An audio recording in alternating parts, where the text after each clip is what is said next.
Hello friends, welcome back to arise world. ഇന്ന് ഞാൻ നിങ്ങളായിട്ട് ഷെയർ ചെയ്യാൻ പോകുന്നത് പാവയ്ക്ക കൊണ്ടുള്ള ഒരു ഓംലെറ്റ് ആണ്. ഇത് നമുക്ക് പാവയ്ക്ക കഴിക്കാൻ ഇഷ്ടമല്ലാത്ത കുട്ടികൾക്കും അതുപോലെ ഡയബറ്റിക് പേഷ്യൻസിനൊക്കെ നമുക്ക് ഇത് ഉണ്ടാക്കി കൊടുക്കാം. ഇതിലൊട്ടും തന്നെ പാവയ്ക്കയുടെ കശപ്പ് അറിയില്ല. ആ രീതിയിലാണ് ഞാനിതിവിടെ തയ്യാറാക്കിയെടുക്കുന്നത്.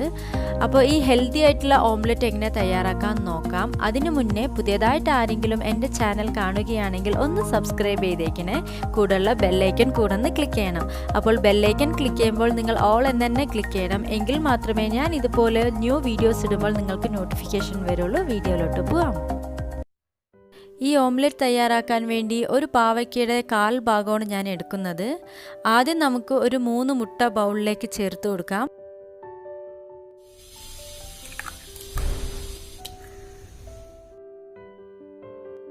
ഇനി ഇതിലേക്ക് പൊടിയായി അരിഞ്ഞ പാവയ്ക്ക ചേർത്ത് കൊടുക്കാം. അതിനുശേഷം ഗ്രേറ്റ് ചെയ്ത ക്യാരറ്റാണ് ഞാൻ ചേർക്കുന്നത്. ക്യാരറ്റ് ചേർക്കുന്ന കാരണം കുട്ടികൾക്കെല്ലാം ഈ ഓംലെറ്റ് നല്ലപോലെ ഇഷ്ടപ്പെടും.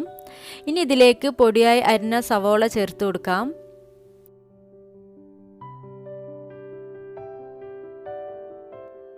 അതിനുശേഷം ഈ ഓംലെറ്റിന് ആവശ്യത്തിനുള്ള മുളക് പൊടിയും കുരുമുളക് പൊടിയും ഞാൻ ഇതിനകത്തോട്ട് ചേർത്ത് കൊടുക്കുകയാണ്.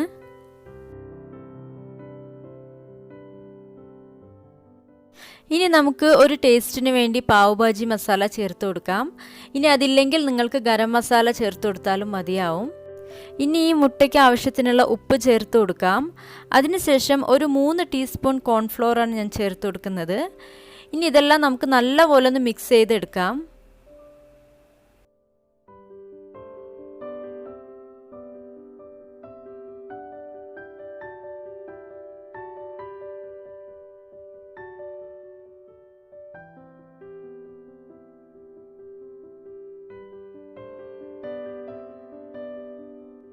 അപ്പോൾ ഞാനിതിവിടെ നല്ലപോലെ മിക്സ് ചെയ്ത് കഴിഞ്ഞു. ഇനി നമുക്ക് ഓംലെറ്റ് തയ്യാറാക്കാം.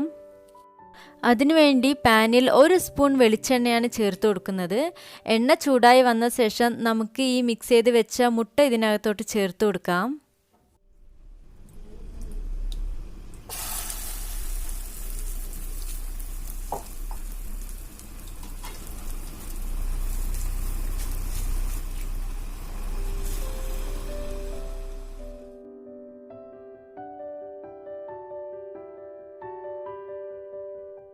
ഒരു മീഡിയം ഫ്ലെയിമിൽ വെച്ച് നമുക്ക് 2 മിനിറ്റ് അടച്ച് വേവിച്ചെടുക്കാം.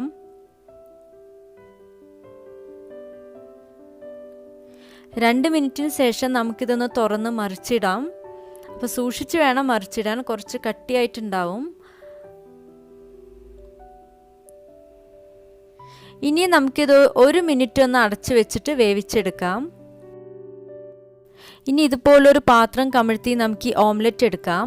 അപ്പോൾ ഇത്രയേ ഉള്ളൂ, നമ്മുടെ ഹെൽത്തി ആയിട്ടുള്ള ഓംലെറ്റ് ഇവിടെ തയ്യാറായി കഴിഞ്ഞിരിക്കുകയാണ്. ഇത് കുട്ടികൾക്കും അതുപോലെ പാവയ്ക്ക കഴിക്കാൻ ഇഷ്ടമില്ലാത്തവർക്കൊക്കെ നമുക്കിങ്ങനെ ചെയ്തു കൊടുക്കാം. അപ്പോൾ അതിൻ്റെ ഗുണവും കിട്ടും, കശപ്പ് ഒട്ടും തന്നെ അറിയില്ല. അപ്പോൾ നിങ്ങൾക്ക് എല്ലാവർക്കും ഈ വീഡിയോ ഇഷ്ടമായെന്നാണ് ഞാൻ വിശ്വസിക്കുന്നത്. ഇഷ്ടമായാൽ ലൈക്ക് ചെയ്യണം, നിങ്ങളുടെ ഫ്രണ്ട്സ് ആൻഡ് ഫാമിലിക്ക് ഷെയർ ചെയ്യണം. നമ്മുടെ അറൈസ് വേൾഡ് ചാനൽ ഒന്ന് സബ്സ്ക്രൈബ് കൂടെ ചെയ്യണം. ഇനിയും ഇതുപോലുള്ള നല്ല കുറേ വീഡിയോസുകളുമായി കാണുന്നത് വരെ bye, take care, have a nice day.